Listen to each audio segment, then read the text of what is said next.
If convicted, David could potentially face the death penalty in this case. But inside the courtroom today, we're told that his demeanor was not what you would expect. Uninterested, it appeared at times, perhaps even bored, as prosecutors laid out gruesome evidence in his murder case. Today was the first day of an explosive preliminary hearing that Yeah, 5K, they just hopped up. could go through the rest of the week. The point is for prosecutors to show the court they have enough evidence for this case to go to trial. I want you to take a look at some courtroom sketches that we have in of David. This is per Bill Robles of the Associated Press. Now, David has been in custody since his high-profile arrest in April in connection to the April 2025 murder and dismemberment of Celeste Rivas Hernandez. And today, prosecutors presented images on the screen that are frankly hard to comprehend. Evidence photos shown in the courtroom of Celeste's remains when parts of her body was found in the front trunk of a Tesla prosecutors argue belongs to David. And Celeste's family was even in the courtroom to see those horrific images for themselves. Like, David's... Why? But why, like, I'm just curious, why would you show that to the family, though? Like, I'm curious why would you show that to the family, bro. That's...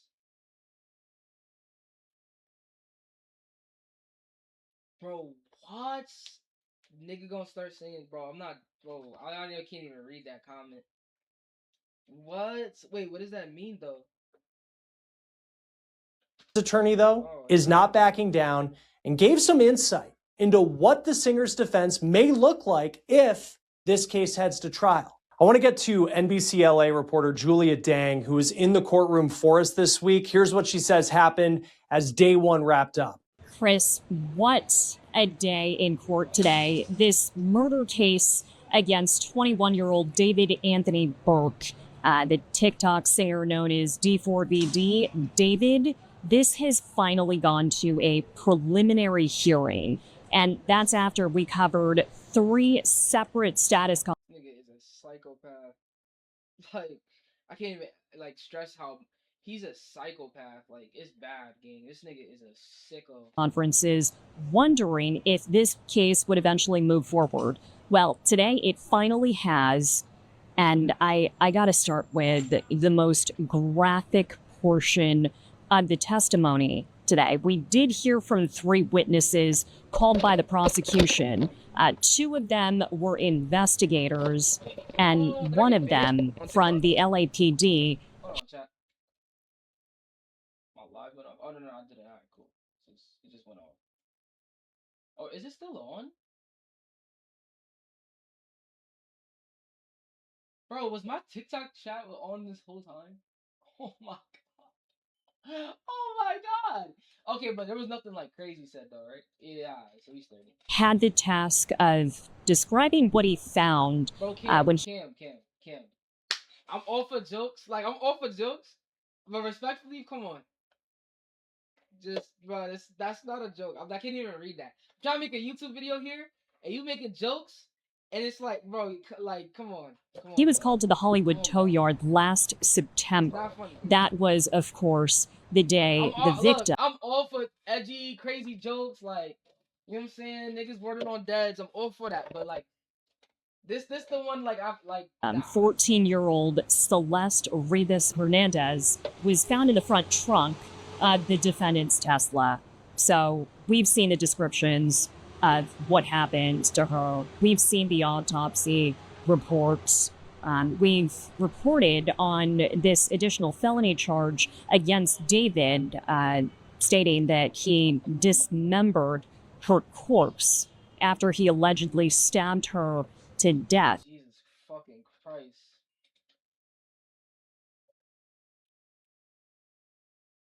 Jesus Christ, bro.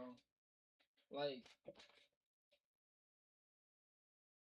this is so But sad. Chris, today for the first time, we actually in the courtroom saw photos of that portion of the investigation. Look at, like, that's just a guy. Like, imagine that's like your baby sister, that's your little sister or something. Bro, I have a little sister, bro. I could not imagine, like, that she would be found, like, her body would be found in, like, dismembered. Like, her body would be found dismembered, gang. Like, in somebody's Tesla while the nigga is actively still like breathing and living, like that's crazy. Man. Actually saw the victim's remains in cadaver bags, still in the front trunk of that Tesla. It was something I don't think I have the words to describe. Reporters sitting in the courtroom actually stopped typing for a moment. There was a second where it felt like everybody just froze.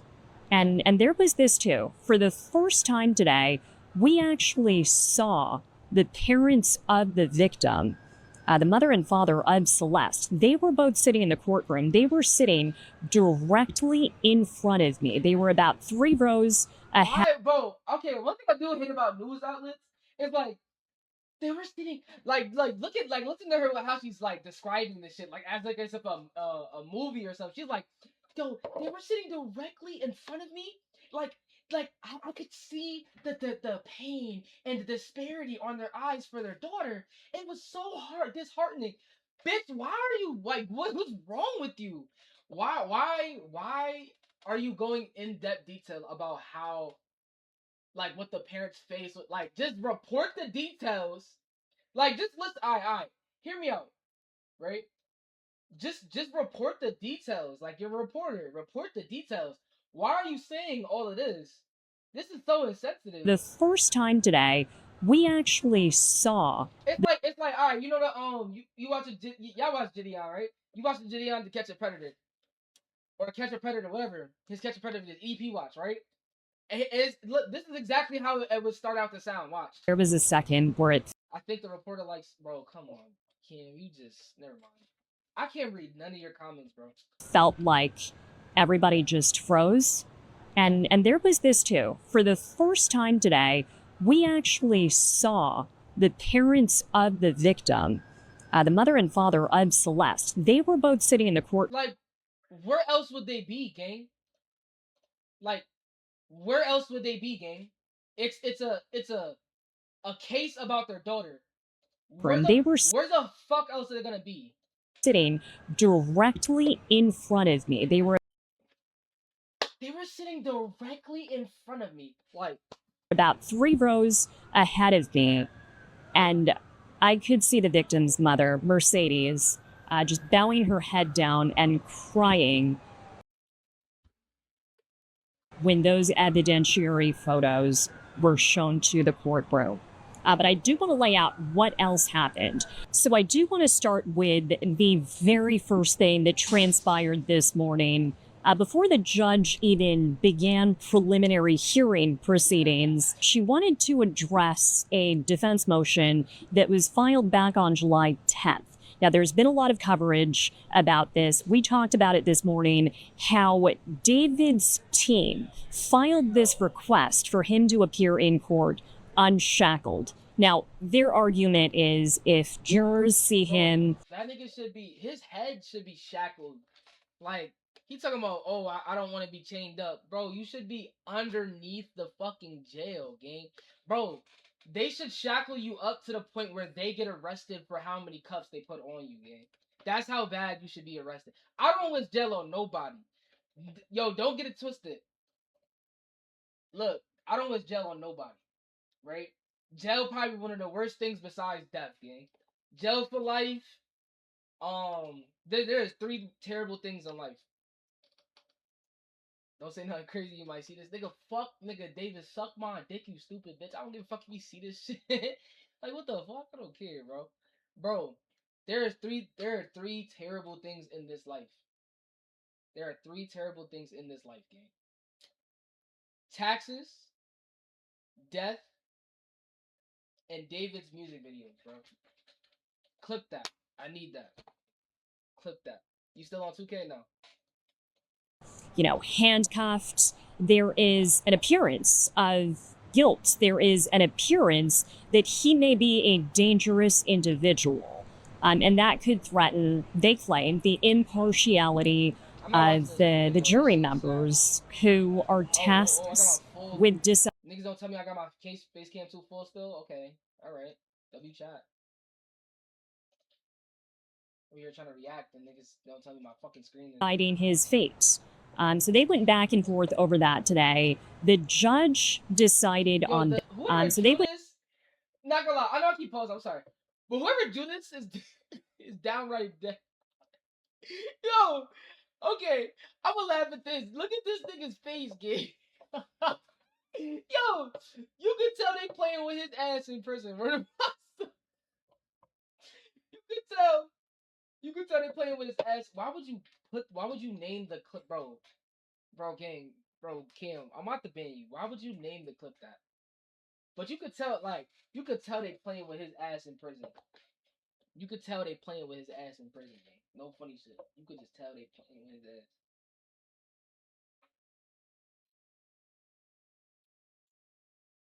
ass. This the face of a nigga that get his ass played with. You know what I'm saying? This is the face of a nigga that's really back and forth over that today. The judge decided on this. She says the defendant, David, can actually be unshackled in court, but she did allow his handcuffs to be removed. And she says that is going to help facilitate the passing of notes, which is permissible between David and his defense attorneys. So they implemented that this morning. They uncuffed his hands, but his waist and his feet still remain shackled. So they got that out of the way. Not even important. Is she like just reporting everything that happened?